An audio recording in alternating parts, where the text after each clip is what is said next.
Oke, masih dengan Profesor Kardus. Tak berjasa, tapi jenius.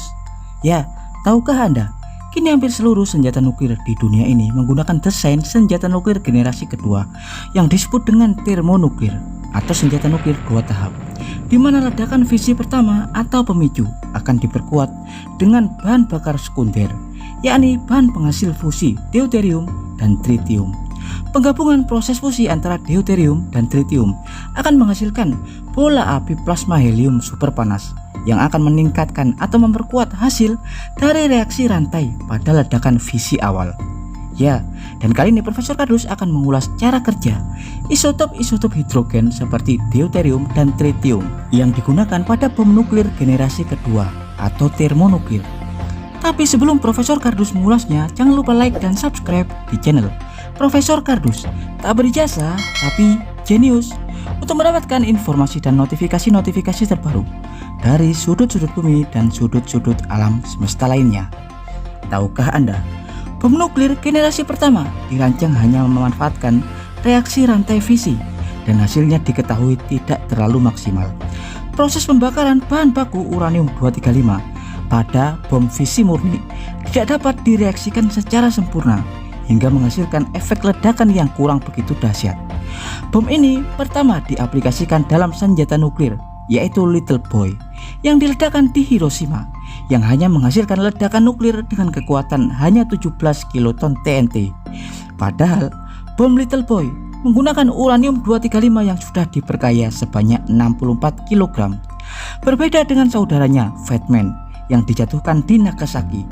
Fat Man diketahui menggunakan bom fusi generasi kedua, di mana Fat Man menggunakan hulu ledak atau bahan plutonium 239 dengan berat 6,4 kg pada inti.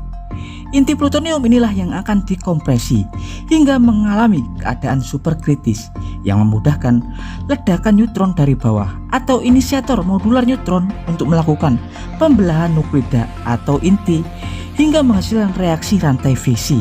Tak hanya sampai di situ, penggunaan bahan bakar seperti lithium deuterit pada Fat Man juga membantu kinerja proses penggabungan tritium dan deuterium hingga menghasilkan ledakan fusi tahap kedua. Meski diketahui Fat Man sudah menggunakan sistem dua tahap fisi dan fusi, tapi saat itu ledakan Fat Man diketahui juga kurang maksimal karena hanya menghasilkan daya sebesar 22 kiloton, setara 22.000 ton TNT yang diledakkan secara bersama-sama. Kenapa bisa begitu ya?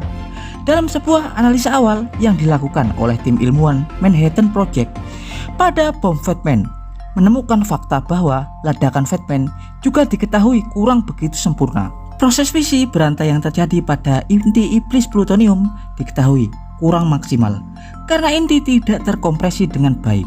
Hasilnya, efek kejut dari atas ketika detonator tersebut meledak tidak bisa mengkompresi atau menekan inti dengan maksimal. Hal itu karena letak inti plutonium berdekatan dengan temper di atasnya.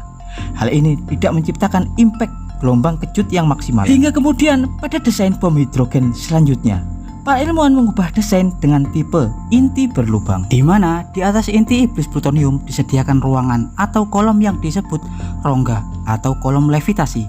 Kolom ini adalah rongga vakum yang memisahkan dan memberi jarak ruang antara inti dan temper. Hal itu dibuat untuk mendapatkan efek rambatan gelombang kejut, di mana ketika ledakan kuat TNT dari atas dimulai, gelombang kejut bisa merambat melewati ruang kosong dan akan menghasilkan daya kompresi atau tekanan yang lebih kuat untuk mengkompresi inti iblis dengan maksimal hingga menghasilkan reaksi superkritis yang jauh lebih baik pada inti. Dan itu terbukti setelah uji coba dilakukan dengan desain serupa mirip Fat Man, tapi diberi tambahan kolom levitasi. Ledakan yang dihasilkan jauh lebih kuat. Dari awalnya sekitar 22 kiloton dapat diperkuat hingga 34 kiloton. Ya, senjata termonuklir menggunakan konsep dua tahap, yakni awal ledakan dimulai atau dipicu dengan proses fisi sebelum kemudian diperkuat dengan bahan sekunder yang dapat menghasilkan reaksi fusi, di mana ketika bahan detonator atau TNT meledak hingga mengkompresi inti yang membuat inti iblis terkompresi dalam keadaan superkritis, ledakan neutron akan memicu reaksi rantai fisi. Primer fisi ini akan memancarkan ledakan dan sinar X thermal dan kemudian menyinari busa polistren. Busa yang diiradiasi sinar X akan membentuk plasma panas yang akan mengkompresi bahan kedua, yakni bahan bakar campuran litium deuterit yang dibuat dari litium 6 dan campuran deuterium. Litium deuterit ini yang nantinya dimaksimalkan untuk menghasilkan reaksi fusi. Cara kerjanya seperti pada reaktor tokamak dalam penciptaan matahari buatan, menggunakan penggabungan isotop hidrogen yakni tritium dan deuterium yang akan fusion di suhu 7 juta Kelvin untuk menghasilkan plasma panas helium dalam termonuklir. Bahan litium deuterit yang dibuat dari litium 6 dan deuterium saat ledakan fisi terjadi saat inti plutonium terkompresi, ledakan menghasilkan panas dan hamburan neutron termal. Hamburan neutron inilah yang nantinya akan mengkompresi bahan bakar litium deuterit. Neutron akan mengiradiasi inti atom litium 6 yang menghasilkan satu atom tritium dan satu partikel alfa. Di sisi lain, bahan deuterium yang juga berasal dari litium deuterit akan berakumulasi dengan tritium dan tergabung fusion membentuk plasma helium yang akan memperkuat reaksi rantai fisi sebelumnya. Proses tersebutlah yang disebut dengan ledakan hidrogen, di mana reaksi fusi didapat oleh dua isotop hidrogen, yakni tritium dan deuterium. Ya, dan demikian adalah informasi singkat dari Profesor Kardus tentang fakta proses 2 tahap bom termonuklir. Profesor Kardus dari Bikini Atoll, Kepulauan Marshall mengabarkan.